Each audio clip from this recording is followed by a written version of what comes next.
കോൺഗ്രസിൽ തനിക്കെതിരെ വിമർശനങ്ങൾ ഉയരുന്നതിനിടയിൽ RSS അനുകൂല നിലപാടുമായി ശശി തരൂർ. ഭരണഘടനയ്ക്ക് പകരം RSSനും BJPക്കും വേണ്ടിയിരുന്നത് മനുസ്മൃതി ആയിരുന്നുവെന്ന പ്രതിപക്ഷ നേതാവ് രാഹുൽ ഗാന്ധിയുടെ ആരോപണവുമായി ബന്ധപ്പെട്ടാണ് പുതിയ പരാമർശം. പറഞ്ഞത് ചരിത്രപരമായി ശരിയാണെന്ന് പറഞ്ഞ തരൂർ RSS അന്നത്തേതിൽ നിന്ന് മാറിയെന്നാണ് താൻ വിചാരിക്കുന്നതെന്ന് വ്യക്തമാക്കി. ചരിത്രപരമായി ഭരണഘടന നിലവിൽ വന്ന സമയത്ത് ഉന്നയിക്കപ്പെട്ട ഒരു വിമർശനത്തെക്കുറിച്ചാണ് രാഹുൽ പരാമർശിച്ചതെന്ന് തരൂർ പറഞ്ഞു.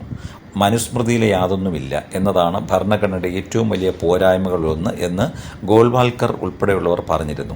എന്നാൽ അന്നത്തെ കാലത്ത് നിന്ന് RSS മാറിയിട്ടുണ്ടെന്നാണ് താൻ കരുതുന്നത്. അതുകൊണ്ട് ചരിത്രപരമായ പ്രസ്താവന എന്ന നിലയ്ക്ക് അത് കൃത്യമാണ്. എന്നാൽ ഇന്നത്തെ അവരുടെ ചിന്തയുടെ പ്രതിഫലനം അതാണോ എന്നതിന് ഉത്തരം പറയേണ്ടത് RSS ആണെന്നും തരൂർ പറഞ്ഞു. ഭരണഘടനയുടെ ആമുഖത്തിലെ മതേതരത്വം, സോഷ്യലിസ്റ്റ് എന്നീ വാക്കുകൾ ഒഴിവാക്കണമെന്ന് RSS ജനറൽ സെക്രട്ടറി ദത്താത്രേയ ഹൊസബൊല്ല ആവശ്യപ്പെട്ടിരുന്നു. ഇതിനെതിരെ കോൺഗ്രസ് അടക്കമുള്ള പ്രതിപക്ഷ പാർട്ടികൾ രംഗത്ത് വന്നിരുന്നു. ഭരണഘടനയല്ല മനുസ്മൃതിയാണ് വേണ്ടതെന്ന് പറഞ്ഞതിലൂടെ RSSന്റെ മുഖം മൂടി അഴിഞ്ഞു വീണതായും രാഹുൽ പരിഹസിച്ചിരുന്നു. മോദി സ്തുതി വിവാദത്തിന് പിന്നാലെയാണ് ഭരണഘടനാ വിഷയത്തിലും തരൂർ RSSനെ അനുകൂലിച്ച് പാർട്ടിയെ വെട്ടിലാക്കിയിരിക്കുന്നത്.